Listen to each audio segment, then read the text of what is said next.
Assalamualaikum teman-teman.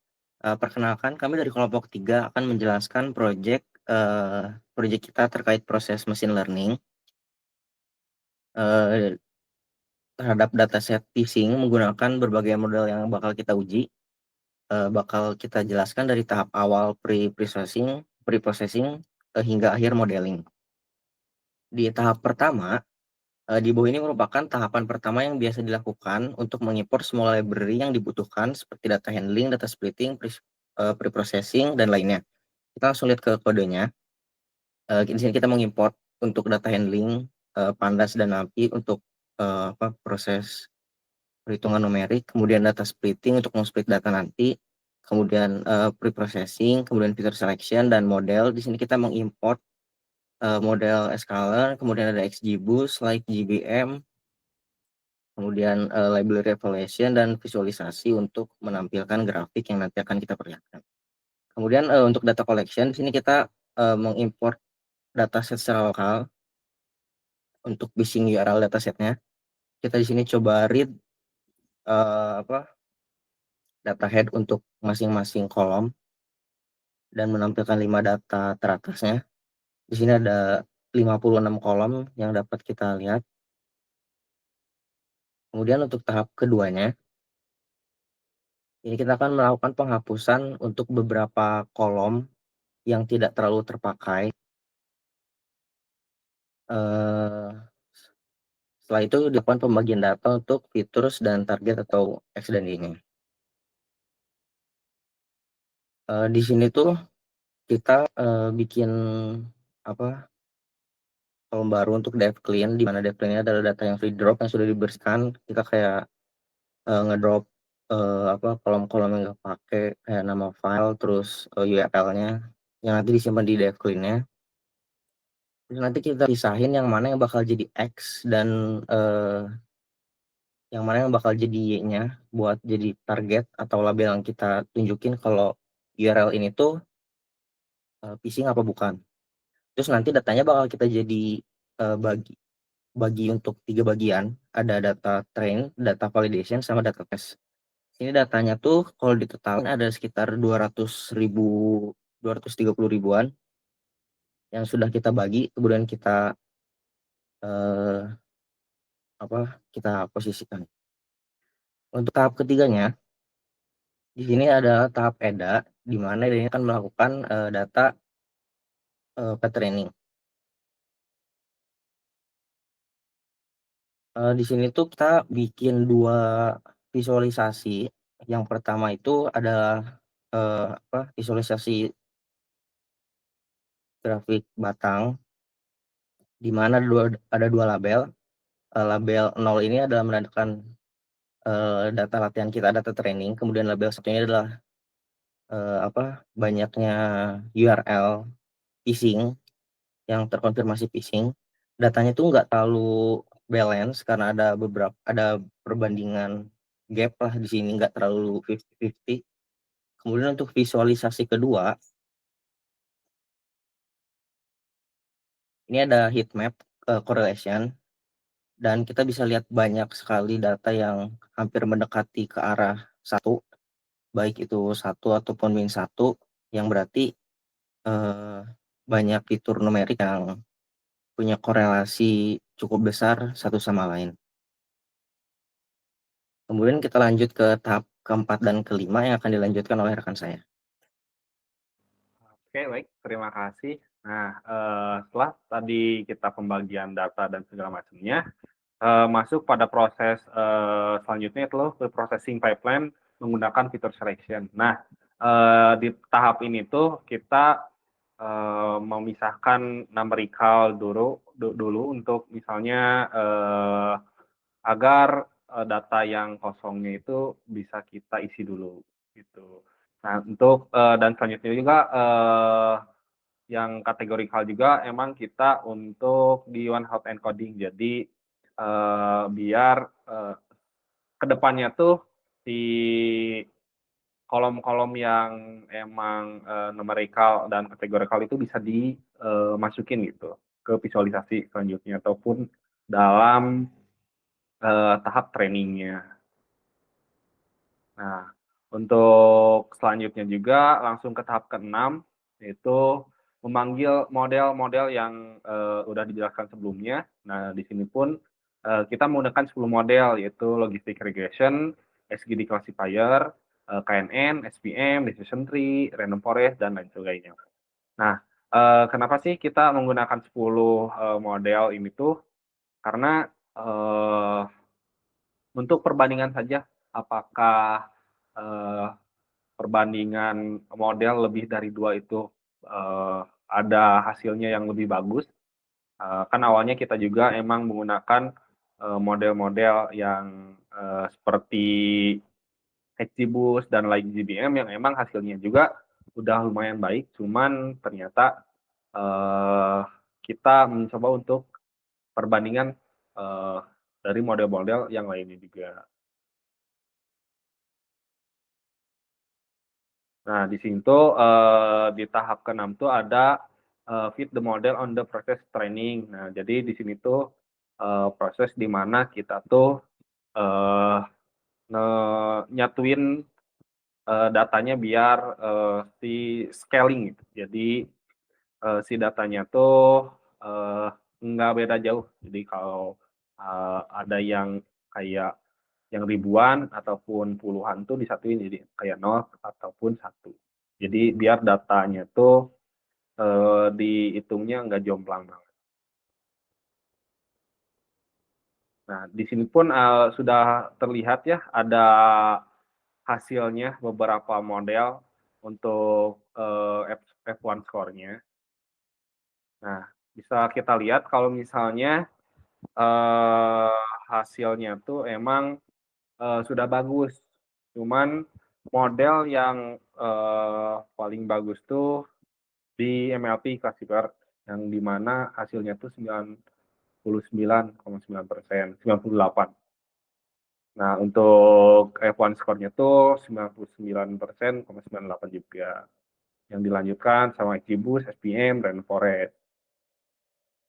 Nah, untuk tahap selanjutnya itu ketujuh, yaitu, menampilkan hasil training. Jadi, kita tuh menampilkan hasil dari training, data yang sebelumnya, di mana, apakah benar dari hasil yang sebelumnya itu bagus, hasil training ataupun, validasinya, bagus juga. Nah, yang pertama tuh, memunculkan atau memvisualisasikan menggunakan, ROC, kurva kurva ROC. Bisa kita lihat langsung di bawah. Nah, untuk hasilnya tuh, emang 100% ya semua UC-nya, cuman bisa kita lihat, kalau di, model, night bias itu hasilnya 99, persen, jadi nggak, beda dari yang lainnya yang 100%. Nah, dari hal ini tuh kita, muncul kecurigaan baru yaitu apakah overfitting ataupun tidak. Nah, yang selanjutnya ke bawah lagi bisa, tahap selanjutnya tuh, munculin, kurvanya biar kita lihat, untuk hasil dari, eee, training dan validasinya, bisa ke bawah. Nah, bisa kita lihat untuk logistic regression tidak terlalu jomplang ya, tidak beda jauh, boleh ke bawah lagi. Seperti learning curve juga yang, SGD juga bagus. Terus ada beberapa yang emang, tidak muncul karena, ada kesalahan dalam coding yang sebelumnya, di atasnya. Boleh ke bawah lagi.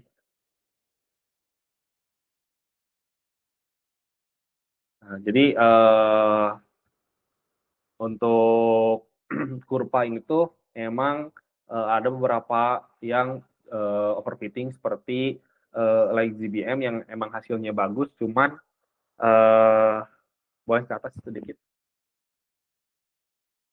hasilnya, nah, jomplang banget ya, jadi emang kurang bagus juga. Nah, untuk, step selanjutnya akan dijelaskan oleh teman saya, eee, kepada teman saya. Silahkan. Oke, untuk selanjutnya tahapan ini karena kita tadi sudah melihat learning curve dari logistic regression SVM SGD classifier memang sudah bagus gitu ya, tidak overfitting. Tapi di sini kita mencoba gitu untuk melakukan penyempurnaan pada 3 model ini gitu. Kenapa sih pada 3 model ini saja kita melakukan hyperparameter tuningnya? Agar kita tuh bisa lebih percaya lagi gitu bahwa sih eh, apa sih model ini tuh memang sudah bagus gitu.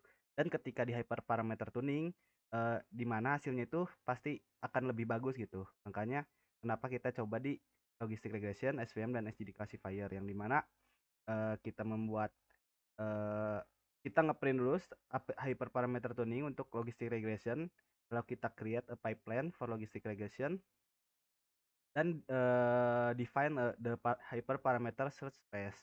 Lalu diinisialis menggunakan grid search CV, lalu feed grid search CV to the full training data. Lalu print F1 score yang terbagus itu dan print parameter terbagus itu, terbaik. Nah, di sini hasilnya boleh ke bawah. Nah, untuk ke atas lagi, ke atas. Ke atas terus terus. Nah, di sini untuk F1 score-nya terbaik dari logistik regression yang dimana hasil F1 score-nya itu sebesar 99% gitu. Dari total 10 fitting dari 10 kandidat dan 30 fit gitu. Lalu base parameternya itu di logistik regression. Eh, Selanjutnya kita eh, coba lagi di logistik regressionnya ke bawah coba Bi. Dan hasilnya F1 score-nya itu 99% gitu ya. Sama. Ke bawah lanjut. Nah, kita ini coba untuk hyperparameternya di SVM. Boleh ke bawah. Nah, ternyata di SVM ini setelah di hyperparameter tuning F1 score-nya itu 99% gitu. Ke bawah lagi. Nah, lalu di sini kita coba hyperparameter tuning di model SGD classifier dan base F1 score-nya itu ada di 99. Nah, di sini ada kan tadi tuh eh, yang bawah tuh logistic regression tuh ada 99% ya. Nah, di sini ada penurunan di mana 99,98% gitu. Boleh. Nah, lalu kita di tahap evaluasi yang dimana dalam tahap ini melakukan final evaluasi pada satu model karena kita anggap satu model ini tuh sudah bagus gitu dan model yang digunakan dalam evaluasi ini yaitu logistic regression di mana memunculkan diagram heat map. Nah, ke atas dulu Bi. Nah, dari hasil evaluasi kita dapat melihat gitu akurasinya untuk logistic regression ini ada di 100% gitu. Nah, lalu kita menggunakan confusion metric ke bawah Bi untuk true false dan true negatif true false dan true positif, lalu ada true positif false positif dan false negatif gitu. Yang dimana true positifnya itu ada 220.186 dan true negatifnya itu ada di 3, lalu di false positifnya itu 0 dan false negatifnya itu ada di 26.970. Next. Nah, jadi dari kesimpulannya bisa kita lihat bahwa 3 model yang sudah dituning hasilnya tetap sama gitu. Sama-sama bagus. Maka dari 3 model tersebut cocok untuk dataset ini yang dimana hasil training dan validasinya meningkat seiring makin banyaknya dataset gitu. Serta dataset yang kita gunakan adalah dataset yang sudah bagus. Makanya hasilnya pun emang sudah cukup bagus gitu ketika kita menggunakan model-model tersebut. Oke, mungkin Sekian, saya lanjutkan ke Ebi.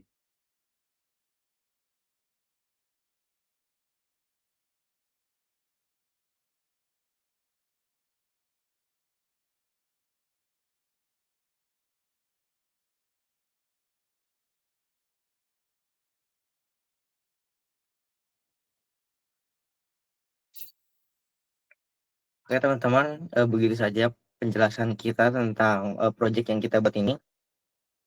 Terima kasih atas perhatiannya. Kami tutup. Wassalamualaikum warahmatullahi wabarakatuh.